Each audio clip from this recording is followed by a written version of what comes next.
I'm Tom from DIY Life Tech, and this is a look at how to charge your Fitbit Charge 5. It's a little bit funny of a thing to say, but it's actually a little bit challenging to figure out. So if you've got a critical battery, if you've got low battery, just look for these little contacts on the back of your device, and then take your charger and plug it into a USB port or a phone charger. That's what I've got here.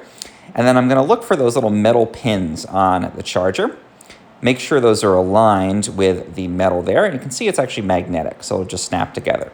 Now, here's the catch. Just because it's connected doesn't mean it's actually charging. So you can see if I tap the screen, it's still showing critical battery.